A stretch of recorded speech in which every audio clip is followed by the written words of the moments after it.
ვარ მარიამ ბოლქვაძე 10 წლის. ვსწავლობ მე-17 საჯარო სკოლაში. ჩემი საყვარელი საქმიანობაა ცეკვა და კითხვა. უკვე 3 წელია ვცეკვ არასაფრთხო ნაპერწკალში. მახსოვს პირველი დღე ნაპერწკალში, როდესაც მივედი. არავის არ ვიცნობდი და ვნერვიულობდი. პირველად გავიცანი მასწავლებლები და შემდეგ დაუმეგობრდი ბავშვებს. თავიდან ყველაზე უფრო გამიჭირდა ტრენაჟი. ადვილი იყო ხელის მოძრაობების სწავლა. ჩემი ქორეოგრაფებია გოგიტა ფაღავა და თამილა ბერიძე. ორივე მხიარულია და ძალიან უყვართ ბავშვები. ზოგჯერ ყვირიან და უხდება ტყვირი. ჩემი საყვარელი ცეკვაა განდაგანი. საყვარელი ლეცია ეს. ადრე ვითვლიდი კონცერტების რაოდენობას, მაგრამ იმდენჯერ მქონდა, რომ აღარ ვითვლი. ყველაზე კარგად დამამახსოვრდა თბილისის კონცერტი. კარგადაც გავერთად და პირველი ადგილიც მივიღეთ. ვიმსახურებდი, მაგრამ ყვავილები არავის უჩუქებია. ჩემი აზრით, შემდეგ კონცერტზე ყვავილებს მოჩუქებს მომიგო. ყვავილებიდან მე ვგავარ იას. ასე იმიტომ მგონია, რომ ჩემსავით ულამაზესია. სოლოს ვცეკვავ ხევსურულში, კიდევ მინდა ვიცეკვო განდაგანაში. ჩემს სოლო კონცერტს ვისურვებდი ალანიაში. მაგ კონცერტზე ჩავიცმევდი გრძელი კაბას იისფერი ქამრით.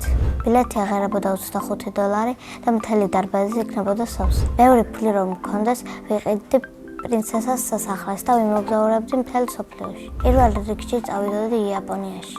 მიყვარს ჩემი სკოლა, რადგან მყავს თბილი მასწავლებლები და კარგი კლასელები.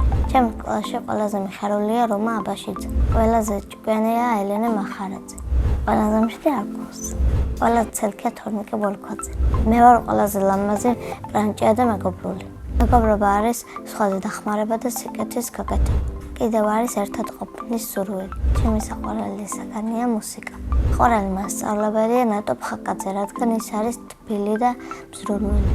რომ გავიზრდები, მინდა გამოვიდი მათემატიკის მასწავლებელი. თუ მასწავლებელი არ გამოვიდი, მაშინ გამოვალ მხატვარი. ხატვა მიყვარს ჩემთვის სწავლა და კარგად გამომდის. ჩემთვის კომფორტულია ფერადი ფანქრებით ხატვა. ჩემი საყვარელი ფერია ცისფერი და არ მიყვარს შავი. ყველაზე ხშირად ვხატავ ლოგოებს და სახლებს. ბევრჯერ დამიხატავს ავტოპორტრეტი. ყველა ნახატში ისეთი კარგი გამოვდივარ, როგორც სინამდვილეში ვარ. არ მიყვარს ნახატების გაჩუქება და ყველას ვინახავ. რომ გავიზრდები, მინდა მოვაწყო გამოფენა. სამაგიეროდ მიყვარს მე რომ ჩუქნიან საჩუქრებს.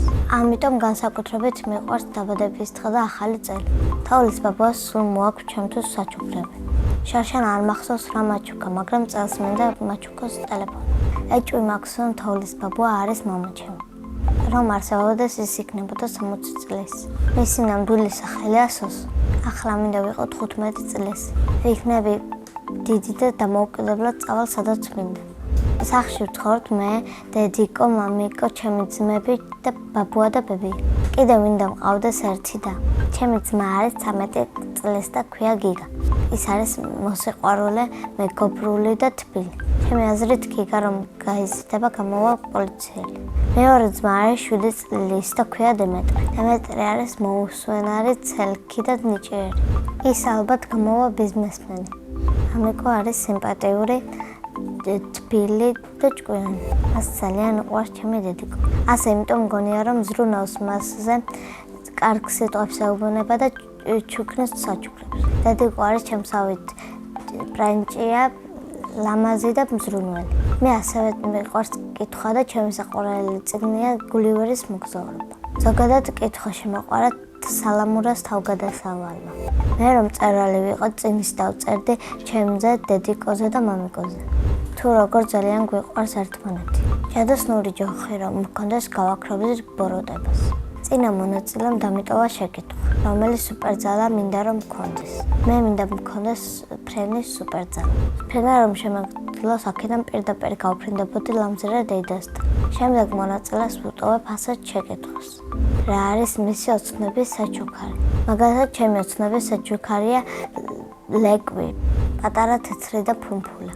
ბედნიერება არის კარგი საჩუქარი და დედიკოს და მამიკოს ჩახუტება. მე ვარ ბედნიერი ადამიანი.